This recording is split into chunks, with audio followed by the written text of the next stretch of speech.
ஆதியாகமம் அதிகாரம் 24 வசனம் 1. ஆபிரகாம் வயது சென்று முதிர்ந்தவனானான். கர்த்தர் ஆபிரகாமை சகல காரியங்களிலும் ஆசீர்வதித்து வந்தார். வசனம் 2. அப்பொழுது ஆபிரகாம் தன் வீட்டில் உள்ளவர்களில் வயதில் மூத்தவனும் தனக்கு உண்டான எல்லாவற்றிற்கும் அதிகாரியுமாகிய தன் ஊழியக்காரனை நோக்கி, வசனம் 3. நான் குடியிருக்கிற கானானியருடைய குமாரத்திகளில் நீ என் குமாரனுக்கு பெண் கொள்ளாமல். வசனம் 4. நீ என் தேசத்துக்கும் என் இனத்தாரிடத்துக்கும் போய் என் குமாரனாகிய ஈசாக்குக்கு பெண் கொள்வேன் என்று வானத்துக்கு தேவனும் பூமிக்கு தேவனுமாகிய கர்த்தர் பேரில் எனக்கு ஆணையிட்டு கொடுக்கும்படிக்கு நீ உன் கையை என் தொடையின் கீழ் வை என்றான். வசனம் 5. அதற்கு அந்த ஊழியக்காரன், அவ்விடத்து பெண் என் பின்னே இந்த தேசத்துக்கு வர மனதில்லாதிருந்தால் நீர் விட்டு வந்த தேசத்திற்கு தானே உம்முடைய குமாரனை மறுபடியும் அழைத்து போக வேண்டுமோ என்று கேட்டான். வசனம் 6. அதற்கு ஆபிரகாம், நீ என் குமாரனை மறுபடியும் அங்கே அழைத்து கொண்டு போகாதபடிக்கு எச்சரிக்கையாயிரு. வசனம் 7. என்னை என் தகப்பனுடைய வீட்டிலும் என் இனத்தார் இருக்கிற தேசத்திலும் இருந்து அழைத்து வந்தவரும் உன் சந்ததிக்கு இந்த தேசத்தை தருவேன் என்று எனக்கு சொல்லி ஆணையிட்டவருமான வானத்துக்கு தேவனாகிய கர்த்தர், நீ அங்கே இருந்து என் குமாரனுக்கு ஒரு பெண்ணை கொண்டு வரும்படிக்கு தம்முடைய தூதனை உனக்கு முன்பாக அனுப்புவார். வசனம் 8. பெண் உன் பின்னே வர மனதில்லாதிருந்தாளேயாகில் அப்பொழுது நீ இந்த என் ஆணைக்கு நீங்களாயிருப்பாய். அங்கே மாத்திரம் என் குமாரனை மறுபடியும் அழைத்து கொண்டு போக வேண்டாம் என்றான். வசனம் 9. அப்பொழுது அந்த ஊழியக்காரன் தன் கையை தன் எஜமானாகிய ஆபிரகாமுடைய தொடையின் கீழ் வைத்து இந்த காரியத்தை குறித்து அவனுக்கு ஆணையிட்டு கொடுத்தான். வசனம் 10. பின்பு அந்த ஊழியக்காரன் தன் எஜமானுடைய ஒட்டகங்களில் 10 ஒட்டகங்களை தன்னுடனே கொண்டு போனான். தன் எஜமானுடைய சகலவித உச்சிதமான பொருள்களும் அவன் கையில் இருந்தன. அவன் எழுந்து புறப்பட்டு போய் மெசொப்பொத்தாமியாவிலே நாகோருடைய ஊரில் சேர்ந்து. வசனம் 11. ஊருக்கு புறம்பே ஒரு தண்ணீர் துறவண்டையிலே தண்ணீர் மொள்ள ஸ்திரீகள் புறப்படுகிற சாயங்கால வேளையிலே ஒட்டகங்களை மடக்கி தனக்குள்ளே சொல்லி கொண்டது என்னவென்றால், வசனம் 12. என் எஜமானாகிய ஆபிரகாமுக்கு தேவனாயிருக்கிற கர்த்தாவே, இன்றைக்கு நீர் எனக்கு காரியம் சித்திக்க பண்ணி என் எஜமானாகிய ஆபிரகாமுக்கு தயவு செய்தருளும். வசனம் 13. இதோ நான் இந்த தண்ணீர் துறவண்டையிலே நிற்கிறேன். இந்த ஊராருடைய பெண்கள் தண்ணீர் மொள்ள புறப்பட்டு வருவார்களே. வசனம் 14. நான் குடிக்க உன் குடத்தை சாய்க்க வேண்டும் என்று நான் சொல்லும்போது குடி என்றும் உன் ஒட்டகங்களும் குடிக்கும்படி வார்ப்பேன் என்றும் சொல்லும் பெண் எவளோ அவளே நீ உம்முடைய ஊழியக்காரனாகிய ஈசாக்குக்கு நியமித்தவளாயிருக்கவும் என் எஜமானுக்கு அனுக்கிரகம் செய்தீர் என்று நான் அதனாலே அறியவும் செய்தருளும் என்றான். வசனம் 15. அவன் இப்படி சொல்லி முடிக்கும் முன்னே இதோ ஆபிரகாமுடைய சகோதரனாகிய நாகோரின் மனைவி மில்காளுடைய குமாரனாகிய பெத்துவேலுக்கு பிறந்த ரெபேக்காள் குடத்தை தோள் மேல் வைத்து கொண்டு புறப்பட்டு வந்தாள். வசனம் 16. அந்த பெண் மகாரூபவதியும் புருஷனை அறியாத கன்னிகையுமாயிருந்தாள். அவள் துறவில் இறங்கி தன் குடத்தை நிரப்பிக்கொண்டு ஏறி வந்தாள். வசனம் 17. அப்பொழுது அந்த ஊழியக்காரன் அவளுக்கு எதிர்கொண்டோடி, உன் குடத்தில் இருக்கிற தண்ணீரில் கொஞ்சம் குடிக்க தர வேண்டும் என்றான். வசனம் 18.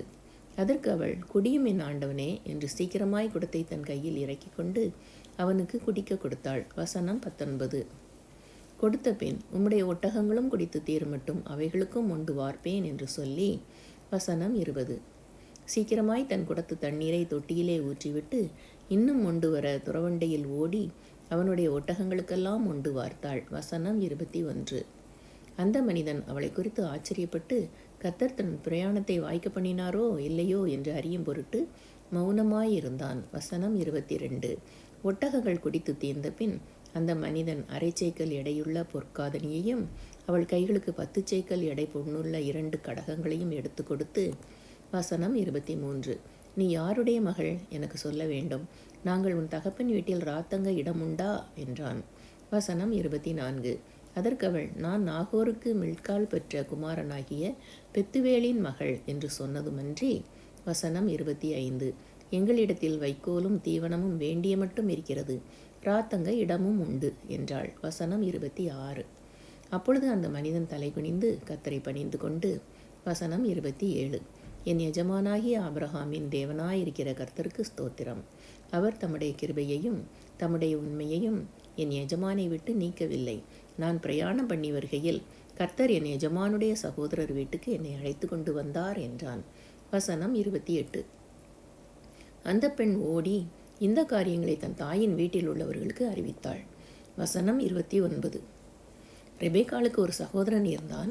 அவனுக்கு லாபான் என்று பேர். அந்த லாபான் வெளியே துறவண்டையிலே இருந்த அந்த மனிதனிடத்துக்கு ஓடினான். வசனம் 30. அவன் தன் சகோதரி தரித்திருந்த அந்த காதணியையும் அவள் கைகளில் போட்டிருந்த கடகங்களையும் பார்த்து, இன்னபடி அந்த மனிதன் என்னோடே பேசினான் என்று தன் சகோதரி ரெபேக்காள் சொன்ன வார்த்தைகளை கேட்ட மாத்திரத்தில் அந்த மனிதனிடத்தில் வந்தான். அவன் துறவு அருகே ஒட்டகங்கள் அண்டையில் நின்று கொண்டிருந்தான். வசனம் 31. அப்பொழுது அவன், கர்த்தரால் ஆசீர்வதிக்கப்பட்டவரே, உள்ளே வாரும். நீர் வெளியே நிற்பானேன்? உமக்கு வீடும் ஒட்டகங்களுக்கு இடமும் ஆயத்தம் பண்ணியிருக்கிறேன் என்றான். வசனம் 32. அப்பொழுது அந்த மனிதன் வீட்டுக்கு போனான். லாபான் ஒட்டகங்களின் கட்டவிழ்த்து ஒட்டகங்களுக்கு வைக்கோலும் தீவனமும் போட்டு அவனும் அவனோடே வந்தவர்களும் தங்கள் கால்களை கழுவிக்கொள்ள தண்ணீர் கொடுத்தான். வசனம் 33. பின்பு அவனுக்கு முன்பாக போஜனம் வைக்கப்பட்டது. அப்பொழுது அவன், நான் வந்த காரியத்தை சொல்லும் முன்னே புசிக்க மாட்டேன் என்றான். அதற்கு அவன், சொல்லும் என்றான். வசனம் 34. அப்பொழுது அவன், நான் ஆபிரகாமுடைய ஊழியக்காரன். வசனம் 35. கர்த்தர் என் எஜமானை மிகவும் ஆசீர்வதித்திருக்கிறார். அவர் சீமானாயிருக்கிறார். கர்த்தர் அவருக்கு ஆடு மாடுகளையும் வெள்ளியையும் பொன்னையும் வேலைக்காரரையும் வேலைக்காரிகளையும் ஒட்டகங்களையும் கழுதைகளையும் கொடுத்திருக்கிறார். வசனம் 36. என் எஜமானுடைய மனைவியாகிய சாராள் முதிர்வயதான போது என் எஜமானுக்கு ஒரு குமாரனை பெற்றாள். அவர் தமக்கு உண்டான யாவையும் அவனுக்கு கொடுத்திருக்கிறார். வசனம் 37. என் எஜமான் என்னை நோக்கி, நான் குடியிருக்கிற கானான் தேசத்தாருடைய குமாரத்திகளில் நீ என் குமாரனுக்கு பெண் கொள்ளாமல். வசனம் 38. நீ என் தகப்பன் வீட்டுக்கும் என் இனத்தாரிடத்துக்கும் போய் என் குமாரனுக்கு பெண் கொள்ள வேண்டும் என்று ஆணையிட்டு கொடுக்கும்படி சொன்னார். வசனம் 39.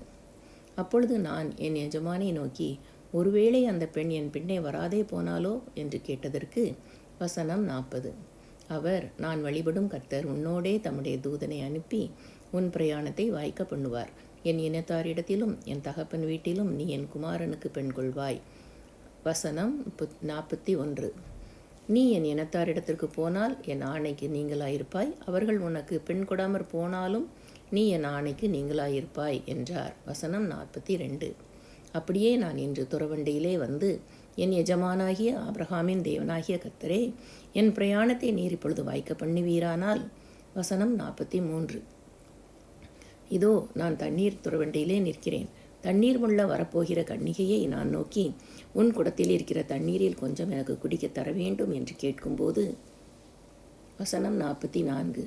நீ குடி என்றும் உன் ஒட்டகங்களுக்கும் மொண்டு வார்ப்பேன் என்றும் சொல்லும் பெண்ணே, கர்த்தர் என் எஜமானுடைய குமாரனுக்கு நியமித்த ஸ்திரீயாக வேண்டும் என்றேன். வசனம் 45. நான் இதை என் இருதயத்தில் சொல்லி முடிக்கும் முன்னே, இதோ ரெபேக்காள் தன் குடத்தை தோள்மேல் வைத்துக்கொண்டு புறப்பட்டு வந்து துறவில் இறங்கி போய் தண்ணீர் கொண்டாள். அப்பொழுது நான், எனக்கு குடிக்க தர வேண்டும் என்றேன். வசனம் 46. அவள் சீக்கிரமாய் தன் தோள் மேலிருந்த குடத்தை இறக்கி, குடியும், உம்முடைய ஒட்டகங்களுக்கும் வார்ப்பேன் என்றாள். நான் குடித்தேன், ஒட்டகங்களுக்கும் வார்த்தாள். வசனம் 47. அப்பொழுது, நீ யாருடைய மகள் என்று அவளை கேட்டேன். அதற்கு அவள், நான் மில்காள் நாகோருக்கு பெற்ற குமாரனாகிய பெத்துவேலின் மகள் என்றாள். அப்பொழுது அவளுக்கு காதணியையும் அவள் கைகளிலே கடகங்களையும் போட்டு.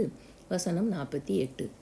தலை குனிந்து கர்த்தரை பணிந்து கொண்டு, நான் என் எஜமானுடைய சகோதரன் குமாரத்தியை அவர் குமாரனுக்கு கொள்ள என்னை நேர்வழியாய் நடத்தி வந்த என் எஜமானாகிய ஆபிரகாமின் தேவனாயிருக்கிற கர்த்தரை ஸ்தோத்தரித்தேன். வசனம் 49. இப்பொழுதும் நீங்களும் என் எஜமானுக்கு தயையும் உண்மையும் உடையவர்களாய் நடக்க மனதுள்ளவர்களானால் எனக்கு சொல்லுங்கள். இல்லை என்றால் அதையும் எனக்கு சொல்லுங்கள். அப்பொழுது நான் வலதுபுறத்தையாகிலும் இடதுபுறத்தையாகிலும் நோக்கி போவேன் என்றான். வசனம் 50. அப்பொழுது லாபானும் பெத்துவேலும் பிரதியுத்தரமாக, இந்த காரியம் கர்த்தரால் வந்தது. உமக்கு நாங்கள் நலம் புலம் ஒன்றும் சொல்லக்கூடாது. வசனம் 51. இதோ ரெபேக்காள் உமக்கு முன்பாக இருக்கிறாள். கர்த்தர் சொன்னபடியே அவள் உமது எஜமானுடைய குமாரனுக்கு மனைவியாகும்படிக்கு அவளை அழைத்து கொண்டு போம் என்றார்கள். வசனம் 52. ஆபிரகாமின் ஊழியக்காரன் அவர்கள் வார்த்தைகளை கேட்டபோது தரை மட்டும் குனிந்து கர்த்தரை பணிந்து கொண்டான். வசனம் 53. பின்பு அந்த ஊழியக்காரன் வெள்ளியுடைமைகளையும் பொன்னுடைமைகளையும் வஸ்திரங்களையும் எடுத்து ரெபெக்காளுக்கு கொடுத்ததுமின்றி அவளுடைய சகோதரனுக்கும் தாய்க்கும் சில உச்சிதங்களையும் கொடுத்தான். வசனம் 54. பின்பு அவனும் அவனோடிருந்த மனிதரும் புசித்து குடித்து ராத்தங்கினார்கள். காலையிலே எழுந்திருந்து அவன், என் எஜமானிடத்துக்கு என்னை அனுப்பிவிடுங்கள் என்றான். வசனம் 55. அப்பொழுது அவள் சகோதரனும் அவள் தாயும், 10 நாளாகிலும் பெண் எங்களோடு இருக்கட்டும், பிற்பாடு போகலாம் என்றார்கள். வசனம் 56. அதற்கு அவன், கர்த்தர் என் பிரயாணத்தை வாய்க்க பண்ணியிருக்க நீங்கள் எனக்கு தடை செய்யாதிருங்கள், நான் என் எஜமானிடத்துக்கு போக என்னை அனுப்பிவிட வேண்டும் என்றான். வசனம் 57. அப்பொழுது அவர்கள் பெண்ணை அழைத்து அவள் வாய்ப்பிறப்பை கேட்போம் என்று சொல்லி, வசனம் 58, ரெபெக்காளை அழைத்து, நீ இந்த மனிதனோடே கூட போகிறாயா என்று கேட்டார்கள். அவள் போகிறேன் என்றாள். வசனம் 59. அப்படியே அவர்கள் தங்கள் சகோதரியாகிய ரெபெக்காளையும் அவள் தாதியையும் ஆபிரகாமின் ஊழியக்காரனையும் அவன் மனிதரையும் அனுப்புவித்து, வசனம் 60, ரெபெக்காளை வாழ்த்தி, எங்கள் சகோதரியே, நீ கோடா கொடியாய் பெருகுவாயாக, உன் சந்ததியார் தங்கள் பகைஞருடைய வாசல்களை சுதந்திரித்துக் கொள்வார்களாக என்று ஆசீர்வதித்தார்கள். வசனம் 61. அப்பொழுது ரெபெக்காளும் அவள் வேலைக்காரிகளும் எழுந்து ஒட்டகங்கள் மேல் ஏறி அந்த மனிதனோடே கூட போனார்கள். ஊழியக்காரன் ரெபெக்காளை அழைத்து கொண்டு போனான். வசனம் 62. ஈசாக்கு தென் தேசத்தில் குடியிருந்தான். அப்பொழுது அவன் லகாய்ரோயி என்னப்பட்ட துறவின் வழியாய் புறப்பட்டு வந்தான். வசனம் 63. ஈசாக்கு சாயங்கால வேளையிலே தியானம் பண்ண வெளியிலே போயிருந்து தன் கண்களை ஏறெடுத்து பார்த்தபோது ஒட்டகங்கள் வர கண்டான். வசனம் 64. ரெபெக்காளும் தன் கண்களை ஏறெடுத்து ஈசாக்கை கண்டபோது, வசனம் 65, ஊழியக்காரனை நோக்கி, அங்கே வெளியிலே நமக்கு எதிராக நடந்து வருகிற அந்த மனிதன் யார் என்று கேட்டாள். அவர்தான் என் எஜமான் என்று ஊழியக்காரன் சொன்னான். அப்பொழுது அவள் ஒட்டகத்தை விட்டு இறங்கி முக்காடிட்டு கொண்டாள். வசனம் 66.